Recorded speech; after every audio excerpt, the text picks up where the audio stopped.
And reconstruct the thing for people like me, we did this during seminary. And I tell people like what the seminary experience is like is each professor has a hammer and they just shatter your entire belief system.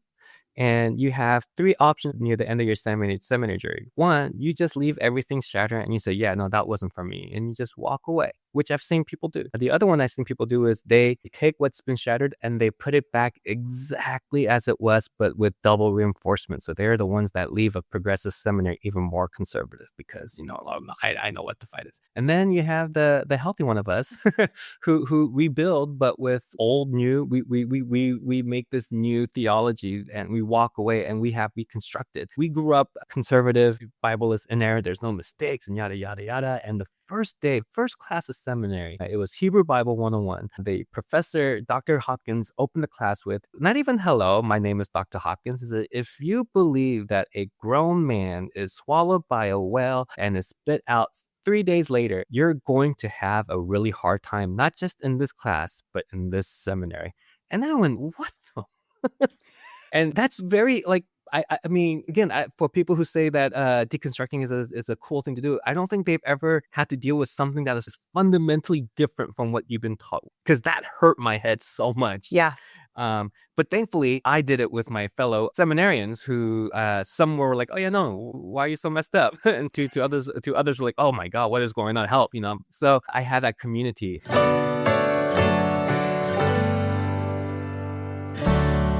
Hi, friends. So why do you think Reverend Joseph Yu has over 100,000 followers on Instagram, even more on TikTok, and has had millions of views on his content? I think it's because Reverend Joseph Yu is a modern day prophet. I don't mean like in the mythical sense, but like in the way that prophets showed up in the Bible. So prophets were people who told the truth and they challenged what needs to be challenged and point us back to what matters most: love and justice and God's heart. Joe sees people, he's lived in so many worlds, so conservative Christian culture, progressive Christian culture, Korean culture, American culture, priesthood, pop culture. Like, he just knows what it's like not to fit into this box. I just love the way that he's so deeply empathetic and relatable and fun and funny and interesting and so wise. So if you've ever had questions like, can Adam and Eve be symbolic? This episode is for you. He's going to help do a little bit of deconstructing, some reconstructing, a little bit of therapy. He's going to walk you through why it's important to be angry sometimes, but not to stay angry. He's going to talk about the differences between grace and mercy. If you're interested in going back to church, he talks about how to be careful and slow, and he walks us through how to do that. If you were taught that certainty is really important in faith, that meant that you were on fire for God.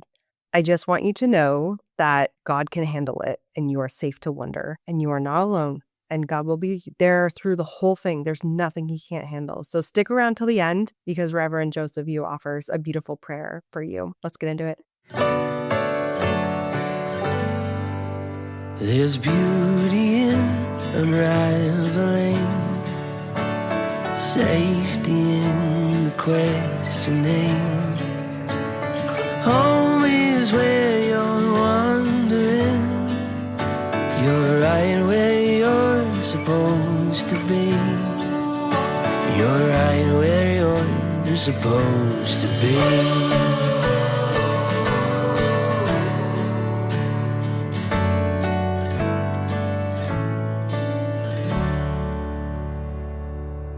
Hi, friends. Today I'm so excited to introduce our guest. This is Reverend Joseph Yu, who is an Episcopal priest, a writer, and a speaker based in Texas, whose pastoral voice carries a rare blend of humor and humility and soulfulness. Joe has a really interesting journey. From early childhood, grew up in South Korea, moved over to California, then had an ordination in the United Methodist Church, then planted an Episcopal church in suburban Houston. And that has shaped a ministry that's rooted in empathy and curiosity and grace. He has a BA in psychology from the University of Hawaii at Manoa, and earned his Master of Divinity from Wesley Theological Seminary in Washington, D.C. So you've seen a thing or two in your time. Yeah. Yeah. And today he pastors Mosaic Episcopal Church, a spiritual home for seekers and for skeptics and the spiritually bruised. It is an O&A church, which is an open and affirming church. At Joseph's ministry, it doesn't stop at sanctuary doors, though. So he's really committed to pastoring people outside of Houston. He's really good at social media, you guys. A lot of you know Joe because he shows up in your feed and gives you these beautiful messages of encouragement and hope and challenges us to walk a little bit deeper into our Christian faith. So I'm really grateful for that you've taken those risks and stepped outside. Yeah, I feel like you set me up. Uh, I'm like, who are you talking about?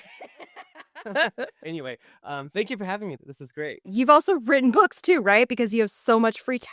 Yeah. No, I do have a book out called When the Saints Go Flying In, and it came out like I think it's already been 2 years, and it's only available on Amazon. And that book is about stories that are theological reflections, right? It's about it's stories that I wanted to tell. I just had these random stories that weren't connected, and then one day I just realized, hey, there's these saints out there. Maybe I can find a way to use their stories to tell my story, and that's how I did it. So it's just reflections on life and faith. And the last chapter is about my son, and it's my favorite chapter. And hopefully one day, I think people see him as a saint as is. So it was a passion project. I love it. Can you walk us through your faith journey? What was your upbringing in your spiritual life, and what led you to eventually becoming an Episcopal priest like you are now? Yeah, so you could probably say that it's the family business. On my side of the family, we have 9 pastors, including me. And then my wife is an ordained deacon in the United Methodist Church, and her father, my father-in-law, is a retired United Methodist pastor. And then in their extended family, they have like 20 to 30 pastors. It's weird. It's just a weird thing. I grew up in a very, very traditional, conservative home.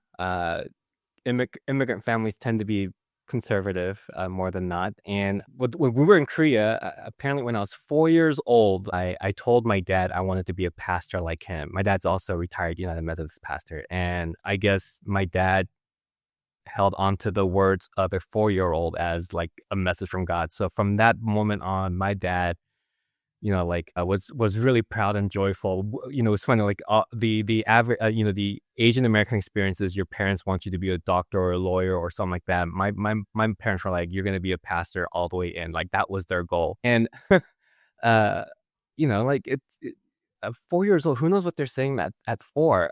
But my dad would start telling people that his son's going to be a pastor. He would tell all of his colleagues. He would tell his church members, anyone who had ears, my son's going to be a pastor like me when he grows up. When I was around 12, he would address me in Korean. The literal translation would be "Little Reverend you." He would call me "Little Reverend you." Come downstairs, have lunch, whatever. It was like an expectation that was there. And then like when I was in my 20s, my mom, after I became a pastor, my mom told me that when she was pregnant with me, and this was before, they had I'm a little bit older than people think because of my, Asianness, I guess. But, we didn't have the technology to tell the sex of the child. So, my mom said that she would go every morning when she was pregnant to pray, and she says she prayed the Hannah's prayer. And the Hannah's prayer, for those of you who are not familiar, basically Hannah says to God, if you give me a son, I will dedicate him to the temple. So it kind of feels like I got the raw end of the deal, like I had no say. But when I was like around getting teenagers, like the rebellious teenagers, 15, 16, 17, I was like, oh, there's no way I'm going to be a pastor. I'm not doing that. But I was afraid to tell my parents that I don't want to do this because, they're my parents. And I got a degree in psychology, and my senior year in college at UH of Manoa, I was going to apply to grad school at Hawaii for psychology. And I was like, I want to explore being a psychologist, being a counselor. I want to explore that route. But I had no idea how to tell my dad or my mom. So my plan was apply, get in, and when I got in, I would tell my dad, hey, I'm not saying no to ministry, but I'm saying I want to explore this route first. And I had everything ready and tell my parents this change of career. But my dad one day called me and said that I need to go to Chicago for this conference that the United Methodist Church does. It's called Exploration, and it's for young people who are exploring the call into ministry. And it happened to be on the weekend of my 23rd birthday. And I said, I'm not going. It's my birthday. And my dad said, oh, yeah, I know. Happy birthday. You're going. Oh, man. And like the funny thing is, every time I tell my non-Asian friends, like particularly my white friends, this story, they're always like, dude, you're 23. Why didn't you say no? I'm like, it doesn't matter how old you are. Like I'm 44 right now, and I got one big tattoo on my shoulder. My parents hasn't seen this one yet. They've seen all the small ones, but they haven't seen the big one yet. And every time I go to the house, I wear an extra longer sleeve so that I don't reveal. Like I am still obviously living in some sort of fear of my parents, even at the age of 44. So there was no way at the age of 23 I was going to say no.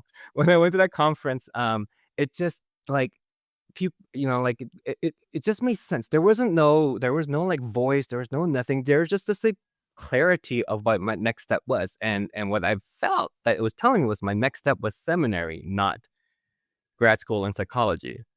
And so I said, okay, well, just because I go to seminary doesn't mean I'll be a pastor, but I think I'll go to seminary. And then once I got into seminary and I started learning all these things, and then I also worked at another Korean church at the same time, a really big Korean church at the same time. Understanding my call, I was deconstructing as well as reconstructing, as well as teaching and preaching to junior hires. And then I met my wife. It was a lot of things happening, but that's when I knew that this was what I was called to do. This wasn't something that I was trying to do to appease my family, not trying to do something that was gonna, like I finally understood that this was my call. And like my wife and I are both the outliers of our family when it comes to theology. We're the weird blue ones that everyone's welcome, and they're like, no.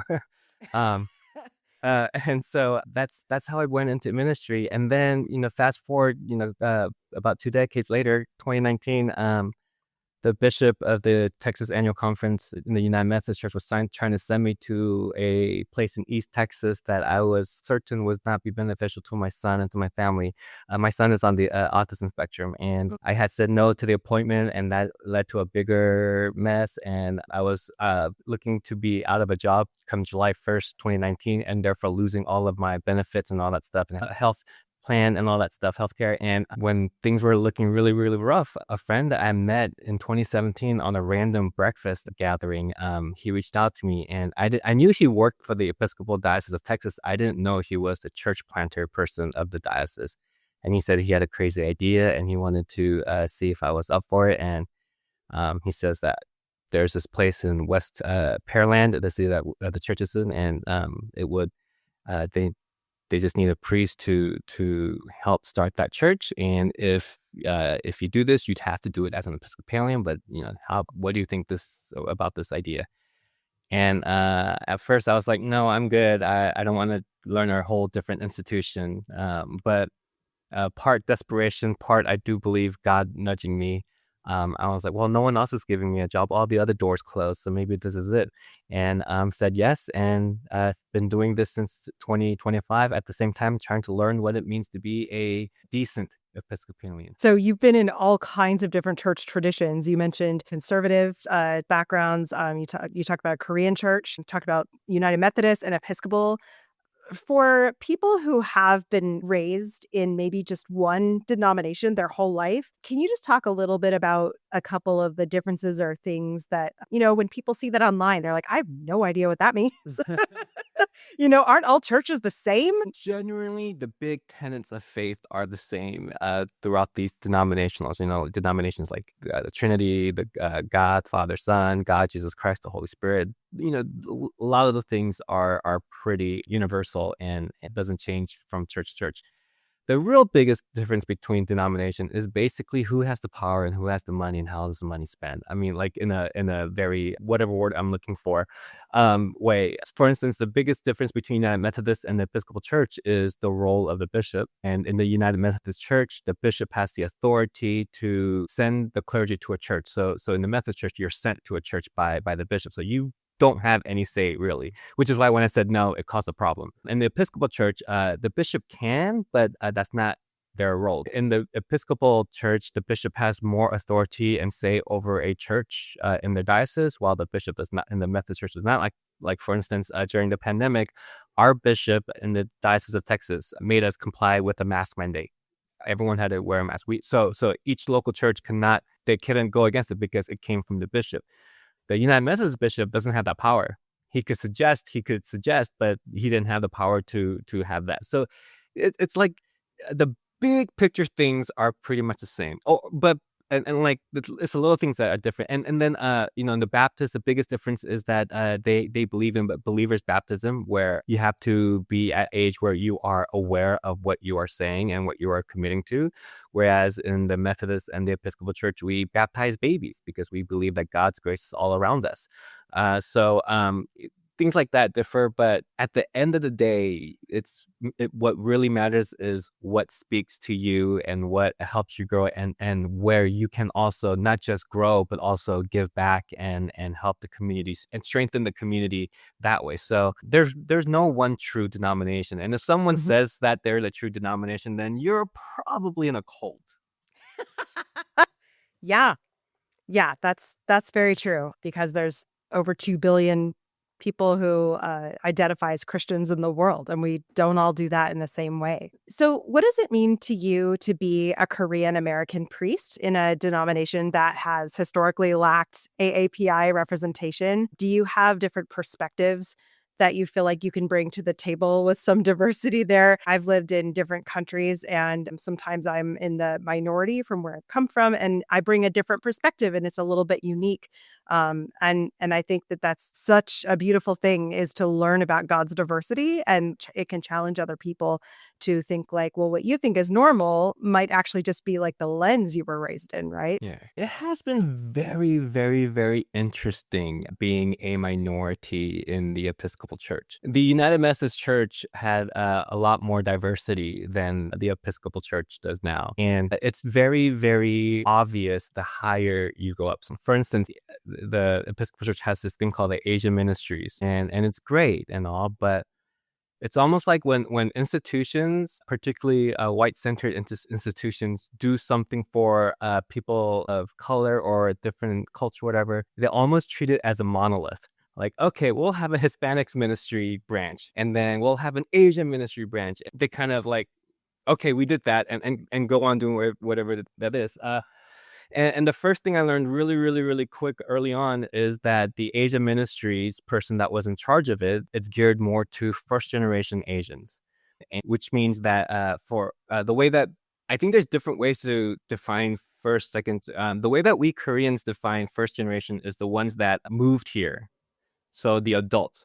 We have what's called 1.5 generation, which is people like me, but I'm more close to second generation, but basically kids who lived like up to 13 and in Korea and then moved with their parents to America. So they have a good grasp of both cultures. And then the second generations are the Koreans that are born in the States. So the thing about, especially, and I think it's safe to speak for all East Asian immigrant religious spaces, but you have first generation, you have the second generation, you have the generation in between.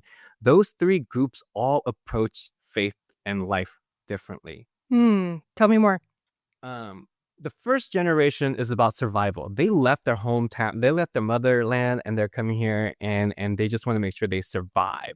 That's why the immigrants are often stereotyped of being hard workers. They need to survive because they're in a whole total foreign land with foreign languages. The second generation, people like me, we grew up asking, who the heck am I? Because most of my life, I felt like I lived in this in-between spaces of, well, I'm not Korean enough to be Korean, and I'm not white enough to be white or American. So you're always like navigating in this in-between spaces. And so like a first generation Korean church is completely different than a second generation church. To try to treat them all the same, it's not gonna work. And they have a different view, different humor, different things. So I have this tendency to bump heads with the heads of the institution. I honestly try sometimes not to. It just happens here and there. So when I left the Methodist Church and was joining the Episcopal Church, my wife said, "Hey, please keep your head down. Like, don't be you." don't be that side of you. And I was like, you know what? I'm not going to cause trouble. But my first Asian American clergy gathering in the Episcopal Church during happy hour, as you know, people were the event was winding down for the night, and we're all just gathered and talking. Someone mentioned that Asian America ministry they've been commissioned to create a hymnal book, a psalm book that represents Asian cultures, and it was going to be part of the official Episcopal Church hymnal thing. And I was like, oh, and I was like, that's really interesting because, you know, when you say Asian, it's not just, you know, there's Chinese, Japanese, there's Korean, and then Mongolian and Thai, Vietnamese, and then, you know, like Indian, and there's like, it's just like who we're, but, you know, I was like, tell me more about it. And the board is made up of all first generation Asian Americans who, you know, moved to the States when they were adults. And they were going to call the songbook Rice and Sing, as in rice that we eat.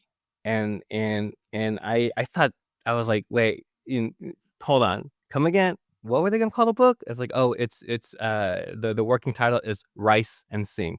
Like, as an inside joke, because, you know, this is what you're saying to each other, or this is gonna be like the official. And they're like, no, this is what they're gonna call it. And I was like, have y'all said anything about it? And they're like, no. And I was like, oh, I can't. I have to say something. So I went to their Facebook page and left this comment saying, what's the deal? And I had to talk to the person who's in charge of the agent, who's, you know, now I'm at like the New York where the Episcopal main offices are. And we had a very interesting conversation. And last I heard, the name has been tabled, but it's still like possibility. And I'm like, I am not gonna let that happen. So anyway, you run into these things where like the first generation, they're like, oh, one of the response was everyone, you know, we wanted to call Rice and Sing because all of us Asians eat rice. I'm like, rice is not a staple for just Asians. The Spanish has rice. Mexican people have rice. Like, you know, like rice is a world commodity. I was like, at least call it Rise and Sing. At least, you know, the sun rises from the east. Like, why are we gonna? Oh, Obviously, good branding. I'm still annoyed about it.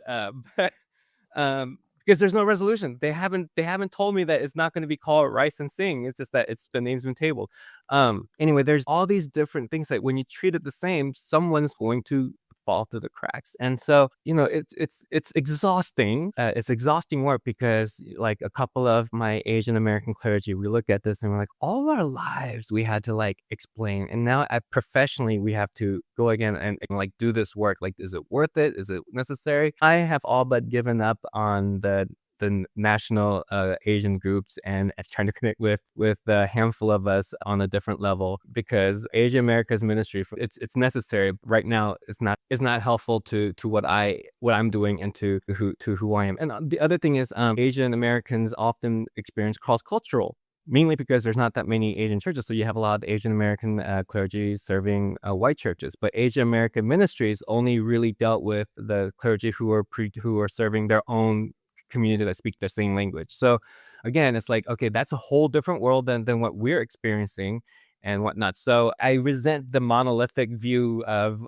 complexity when it comes to culture. And here we are, the Episcopal Church, doing the exact thing that I'm just like, oh man. Yeah, I appreciate you sharing that, because we all have so far to go in terms of continuing to push ourselves to learn more and more, you know, about how to be more understanding of where somebody else is coming from, right? And that's the beauty of diversity. I think that when we don't understand something, I think it's important to approach it with curiosity, right? Like, Yeah. if you don't understand it, it's like, well, I'm curious, like, what, you know, like, and we can learn a lot from that. But the church's MO has been to cast fear on the unknown, unfortunately. And I mean, looking back at my youth pastors and the Sunday school teachers I had, which, you know, they all work for my dad's church, but it was always fear-based looking back. Yes. You know, like, Yeah. gotta save my family because Yes. they're gonna go to hell. Oh, I gotta save my friends if I want to spend eternity with them. It's like all fear-based. I'm like, Yeah. wow. No wonder the church is shrinking. My thing has always been the way that you get people to church is what you have to do to keep them there. So if you scare people in church, you have to keep them scared. Otherwise, they're going to go there. If you entertain people to church, you're going to have to keep them entertained. If you guilt people into church, you got to keep them guilty. Otherwise, once they stop feeling guilty, they'll leave. Once they stop being entertained, they'll find something else. So, like, I mean, we've witnessed and even know how powerful of a tool fear is. And so I think we latched onto that. We still do as a church, use fear, which is very, very ironic and the antithesis of who God is. Well, let's talk about that. So, those are the things that you don't do. And obviously, you have found this space in social media that is connecting and resonating with people. It doesn't feel like the churches are dying when we look at your pages and we get your messages and, we see what you're talking about on your reels. So, what is your philosophy behind what you're putting out there? And what do you think is connecting and resonating with people? Yeah. I'm laughing because you make it sound like I have a plan. I listen. I don't know how I think that I starting at the end of January, I experienced a big boom on Instagram, and I honestly think the one thing that I benefited from the Trump administration is this boost on social media. I genuinely think that's what did it for Instagram. But like I downloaded TikTok like during the pandemic, during the shutdown, because everyone was talking about it. And then when I was scrolling TikTok, I ran across this pastor who I later became friends with. But I was like, oh, he was doing really short explanations of the gospel and stuff. I was like, oh, people do that here. And then one day I made a video, kind of like it started as a joke. The premise was I walked into Specs, a national liquor store chain with my collar on, and the register said, oh, we normally don't get your kind here. And immediately I thought she was talking about, my race. And then I was like, oh, Oh, but that never happened. I just thought it was just really funny. And I was like, let's see what happens. And that's my first semi-viral video. And then from then on, once you hit that viral train, for whatever reason, your videos get shared more, and it just started growing. And so, really, I am just taking what I would normally preach on and shortening it down and just sharing it. There's really no plan, no nothing. The only thing that is a plan is like I try to post on Sunday, Tuesdays, and Thursdays. So 3 times a week. That's the only thing that I do. I literally don't have. I just you point my camera and I have a video prompter. That's a secret that people should really really take advantage of. When you have that video prompter, it saves so much time. So it looks like I'm saying from memory, but I'm just reading it off my screen as I'm recording, and that's it. And maybe the Episcopal Church and the mainline denominations, progressive sections of the mainline denomination, for whatever reason, we always kind of a little bit out of touch, and we're always kind of corny. And like I remember in the early 2000s when a bunch of Methodist churches in Southern California were trying to be contemporary, and they would wear their Hawaiian shirts with a Hawaiian printed stole and then sing camp songs from 80s. And I'm like, yeah. what's this contemporary about that? It's just, I keep, there's this wonderful meme of Steve Buscemi with a skateboard and says, "How you doing, fellas kids?" That's what I feel like a lot of our churches do. I think you're just being you, and you're just being modern, and you're not trying too hard. Like, you're just throwing it out there, and that is authenticity. And I spent my career in digital media and social media teaching companies who were stuck in traditional media, like, look, if you're authentic, you've got to find your authentic voice. That's what resonates. If you're trying to be something that you're not, social media takes away those filters, Yeah. and people can smell it if it's not authentic, right? And I think that's one of the reasons that you're doing so well, connecting with other people. I honestly think if I was even, if I was 20 years younger, I would not, I would have tried too hard.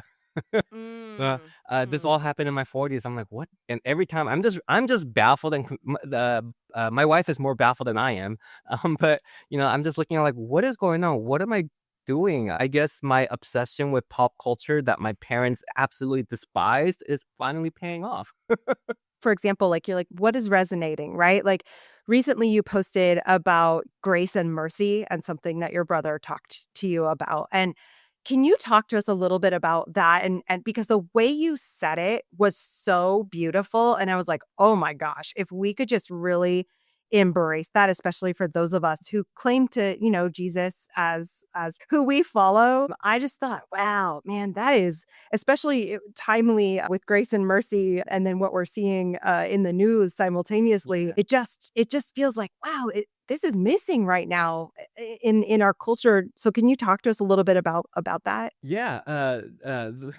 See, again, the whole point of that video was to make fun of my brother in front of Yeah, the internet I got because he was the one that told me that quote from his pastor that he used to work for. I used to have a podcast like a while back, and I had him and his wife on because they were part of they were part of a cult. That church was a cult. And they finally got out of it. And, for a while, I didn't know how to talk to my brother. It was really, really hard to talk to my brother because he was talking in church language, their church language. And I'm just like, okay, all right, whatever, dude. So when all this happened, I kind of felt like I got my brother back, and they were talking about deconstructing and all the stuff. And then he laid that on me, and that was 2021. That was like a long time ago, and it just kind of runs. And what he said was that mercy is not getting what you deserve. Grace is getting what you don't deserve. And I was like, oh, and I was like, that's the most simplest way I've seen someone describe the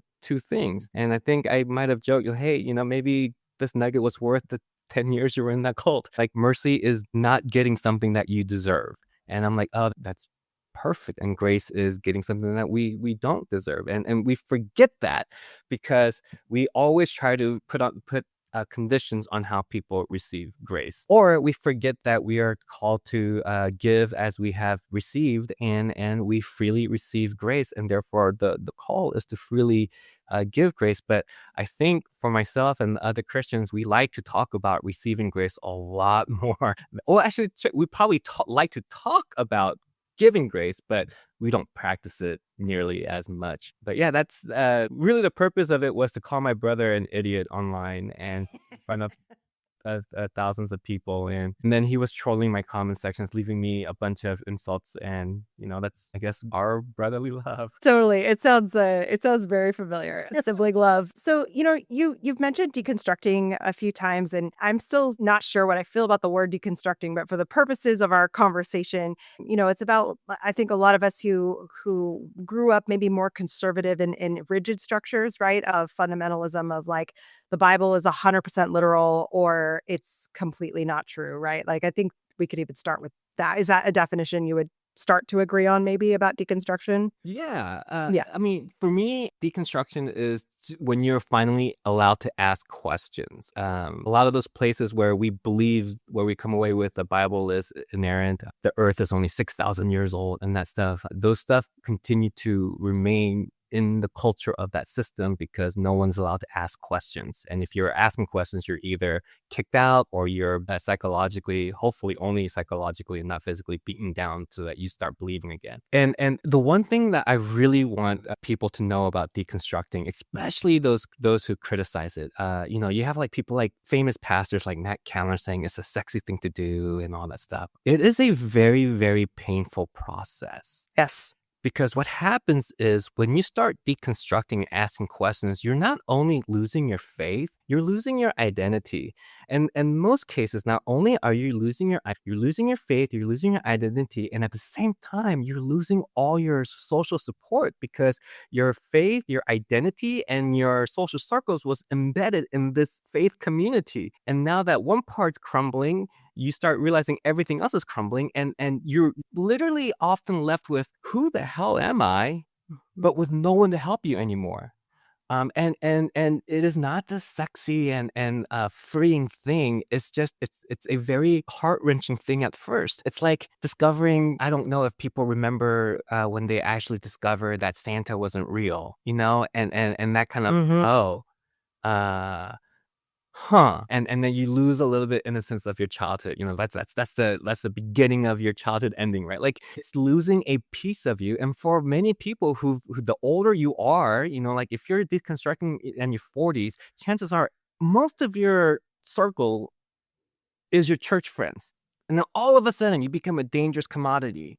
And so you lose your faith, you lose your identity, you lose your support network, and you literally start from scratch. And that part is so painful, and it could be so hurtful, and you feel so betrayed because no one's there for you. You went to these people's birthday parties, you were part of the wedding, and all because you don't think the same the way, you're no longer part of their lives. That's some heavy stuff. So it really bothers me when pastors with big platforms just brush it off like, oh, it's a sexy thing to do. It's the cool thing to do now. The reason why it seems like so many people are doing it is because, all of a sudden, for majority of our lives, we were taught some things to the Christians were supposed to be this way, and all of a sudden, for the past 8 years, it has not been, and that raises up questions. Yeah. And the reason why this seems like it's a cool thing to do now is because the church behaved in such an unchrist-like way that it woke some people up and say, wait a minute, what's going on here? Deconstructing starts, and it's not a bad thing. It's just sometimes you can deconstruct parts of your faith and not completely. Like you can come to a point where you say, okay, perhaps Jonah wasn't really swallowed by a fish, but maybe this was an allegory to tell us about God's redeeming love, but also how Israel continues to falter when given chances. Like what if Jonah represented Israel? Like that doesn't take away my faith. It's just, oh, I appreciate Jonah this way more because that makes more sense because I don't have to kind of, like, so Suspend reason. yeah. So like deconstructing can be as small as that, but sometimes, like when something fundamentally disagrees with you that you've grown up with, you can't, and that bristles against you, it starts doing something, and you start asking questions, and the more the church reacts with no, or you're just, the more you're inclined to think negative of it, right? Yeah. Like think about people who deconstruct in churches and their pastor say, let's really talk about this. No judgment. I just want to walk with you. You probably wouldn't lose as many people, but I understand that, questions are dangerous. And once people start asking questions, people start getting nervous. Once people start getting nervous, the money starts drying up. And then once the money starts drying up, so I understand why sometimes you don't want people to shake the boat. But, like but then I would say that church is less, that faith community is less a faith community and more of a pastor's dictatorship or whatever.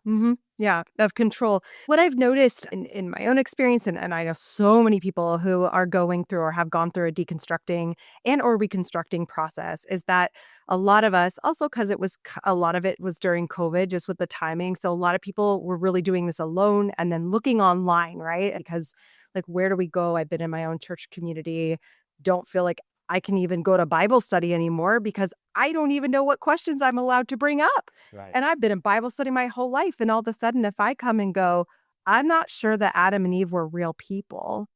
And maybe actually evolution is like God's way of bringing in life, and right.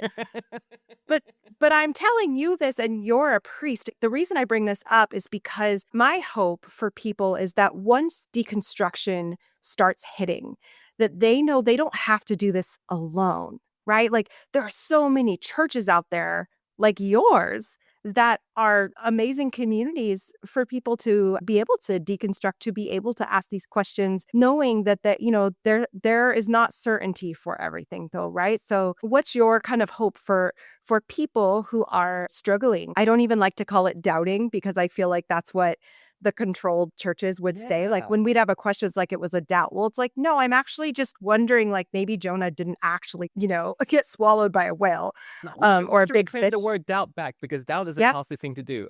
Doubt is not the opposite of faith. Certainty is. Because if you're certain about everything, why do you need faith? I think the people who are deconstructing, and I just hope that they know that they are not alone and that they are loved through this process and that it's okay. Questions should be welcomed and honored. A rabbi once taught me that rabbis, at least in the times of Jesus, understood how well their students understood his topic, not by the answers that they gave, but by the questions that they asked. And so, and a lot of rabbi-disciple conversations are questions being asked. And you see Jesus doing this too, right? When someone says, what do I do to inherit, or what is the greatest commandment? Jesus responds as, well, what do you say is the greatest commandment? Like that was what I was told as a rabbi-student relationship. So my hope is that they are able to find peace and love at the end of this journey, whatever that may look like. And I know that a lot of people, especially certain types of pastors, would lament at me saying that. I realized about 10 years ago, I'm too old at 35 to even want to think about changing the world. So I remember when I was 18, 19, 20, when I was fresh into seminary, when I was fresh in ministry, I wanted to not just change my church, not just change its denomination, I wanted to change the world. But then I was like, oh, yeah, no, I can barely change my church. How the heck am I going to change the world? And I realized, like changing the world is a young man's game or young person's game. I realized more than anything, I just wanted to be like, I don't want to be a hero. And I picked up the language from Donald Miller's book. Like he had this a marketing book after being a Christian speaker. He kind of turned into marketing, and he said that his goal is to be the hero, the guide in the hero's journey to the Yoda to the Luke Skywalker. And I was like, oh, that resonated with me. So now I just want to help someone and walk with them for a leg of their journey. And I've walked with a couple of people who found me here in Houston, and one of them met me, sought me out. But she came to the coffee shop that we both frequented, but she came at the coffee shop and just sat at my table and said, "I heard you're the only progressive pastor here." And I was like, "Okay, nice to meet you too. Let's talk." But she was a really faithful person in the church, and now I don't know where her relationship with God is, if any. She doesn't either. And I'm never, like, I'm okay with it if she's okay with it, right? I don't want to push them into something that they're not, either they don't want to be pushed into or they're not ready to be pushed into. So I tell people, I will walk with you. I will help you deconstruct everything if you need help. And I will also help you reconstruct everything if you need help. But I am here for the ride with you, and you are in charge. I am not going to make you say the sinner's prayer and accept Jesus into your heart after this is done. I'm just really honored to be part of this sacred journey that you're on, and that you let me be part of it, and I genuinely mean that. So there are people like us who will walk with you in your deconstructive process, and I stole this from Andy Stanley, but I truly believe that everybody matters to God, even if God doesn't matter to them. And I will let people know, whether you believe this or not, I believe that you are loved by God. And even if God doesn't exist in your world anymore, then the universe, the energy, there is this energy that is for you. And you can call it whatever you want, but I hope you will let me call it God without you being all funny about it.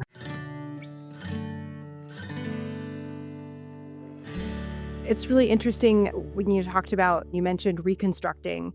And that is a term that I feel like I'm starting to hear a lot more after people have gone through like years of all this deconstructing. And at a certain point, I think some people, at least that I've been exposed to, go, okay, I feel like I've sifted out enough to know kind of like big picture. Either I'm not interested in using the Christian label, or like actually I feel like I am more of a Christian than ever. Right. And I definitely think that's a misunderstanding about people deconstructing. And I think where there's a huge miss in the conservative church, because these are not people who are lost. We are people that actually were probably the ones that were going to Bible studies the most, Right. that were highlighting our Bibles the most, that know more Bible verses. The color scheme of the highlights. Yes, that did like commentaries. These are the deconstructing people, the people that are trying to take our faith so seriously, right? That we are willing to examine and wrestle with it. So at a certain point, I think people that I've come into contact with are going, okay, I know my God is bigger. I understand now God is bigger than I ever realized. And I can let go of some of this toxic stuff and keep some of this beautiful stuff. I know who I am, but I don't know where to go from here. Yeah. So a lot of people are kind of at that place, I feel like, right now, after the lament, after the sadness, after the realization, after all the broken heart. What next for people who are in that space?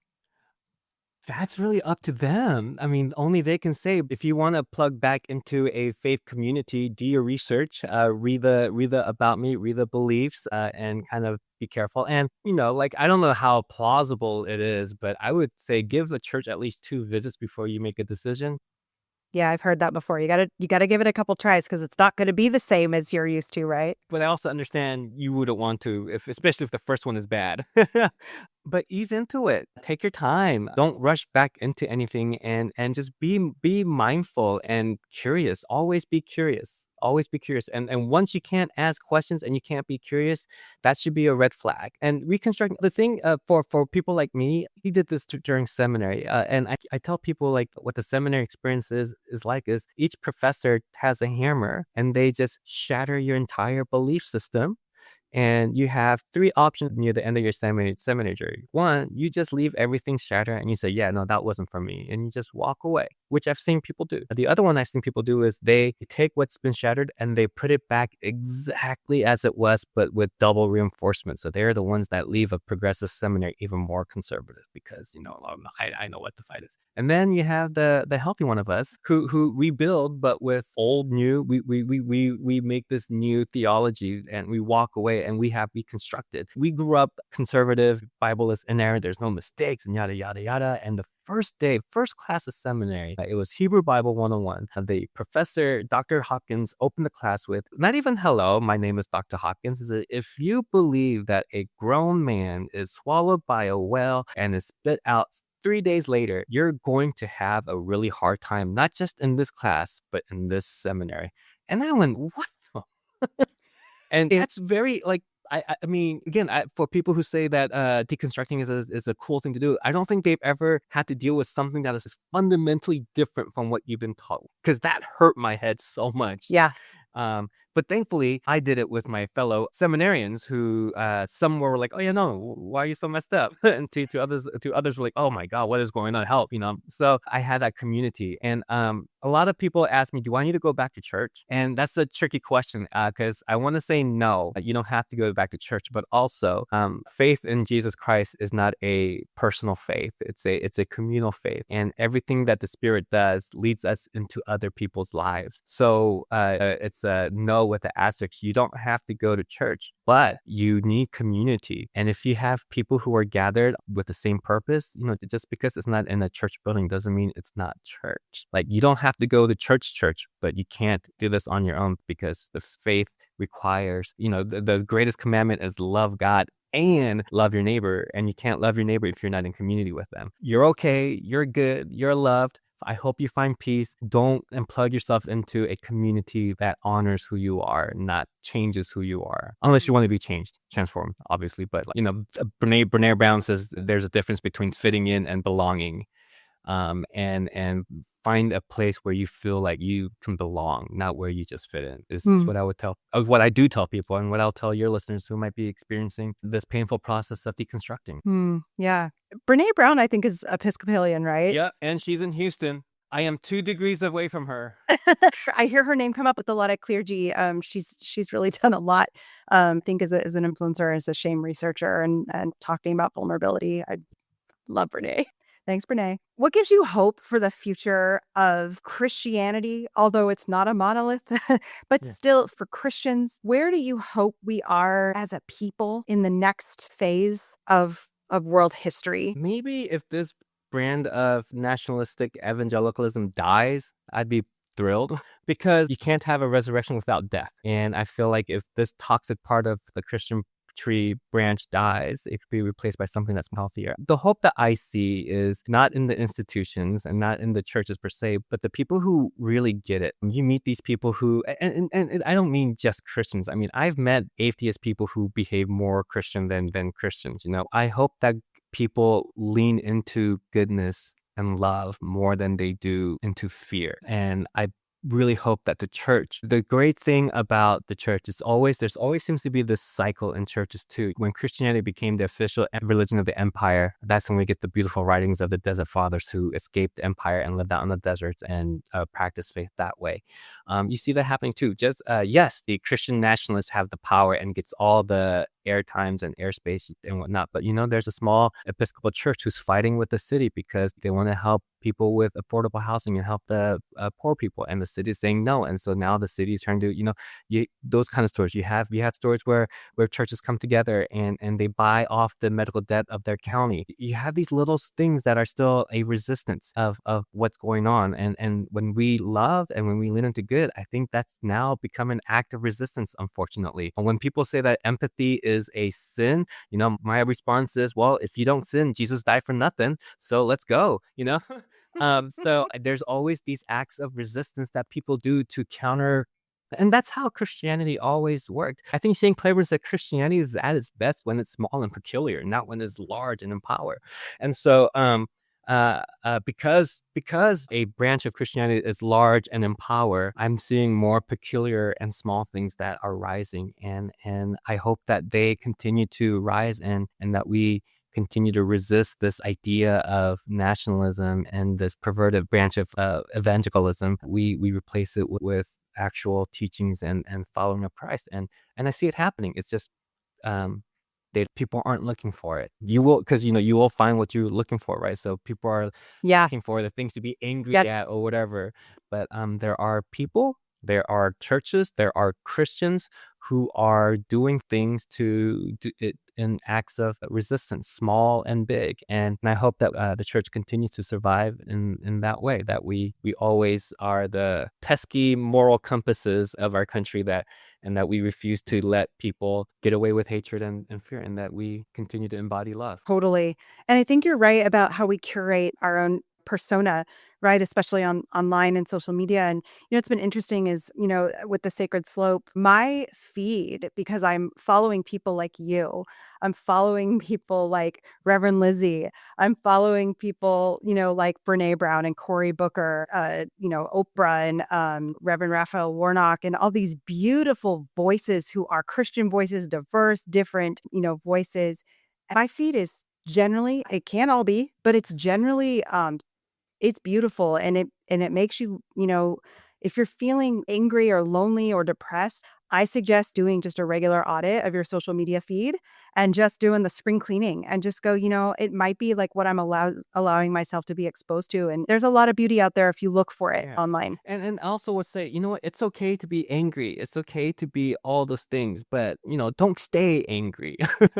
That also is unhealthy and eats at you too. So it's okay to honor the emotions that you're feeling, but the part of the work is to overcome those and transform that energy into something positive. Easier said than done. I mean, believe me, like I'm more talking to myself than talking to anyone else. But I grew up in the church where you're not allowed to feel anything but blessed. So like, hey, let's honor these complex human emotions that we have, and it's okay if you're not okay. So don't put on a brave face when you don't have to, because it's okay to be vulnerable. Yeah. And that gives other people permission to be vulnerable. And then beautiful things happen when people become vulnerable and start really talking to each other from the state of vulnerability. Yeah, that's totally true. Well, as we close today, there's a lot of people that are listening right now that might not be in church spaces anymore, or they might be, but they haven't had people pray over them for a long time. Yeah. So I was wondering if you could just pray for someone listening today. All right. Let's pray. Gracious God, we thank you for your unabounding love and for your grace. And Lord, I pray for those people who are searching, that somehow, some way, you will let them know that you can be found anywhere and everywhere. And Lord, I pray that these people continue to feel love, and in their journey of finding peace and hope and love, may they continue to walk forward knowing that they are loved and knowing that they matter to you, even if you don't matter to them. In Jesus' name we pray. Amen. Amen. Reverend Joe, thank you so much for being with us today. Thank you for having me. Thanks for joining us today on The Sacred Slope. May the fruit of the Spirit blossom in you and guide you this week. If you feel moved to share your story, post it on social media and tag The Sacred Slope. To nominate a Christian pastor, priest, or clergy member for the show, email me at alexis@thesacredslope.com. If you enjoyed this episode, don't forget to like, share, subscribe, and download wherever you get your podcasts. I'm your host, Alexis Rice. Music by Brett Rutledge, Eddie Irvin, and Sean Spence. Go in peace, friends. There's beauty in unraveling, safety in the questioning. Home is where you're wandering. You're right where you're supposed to be. You're right where you're supposed to be.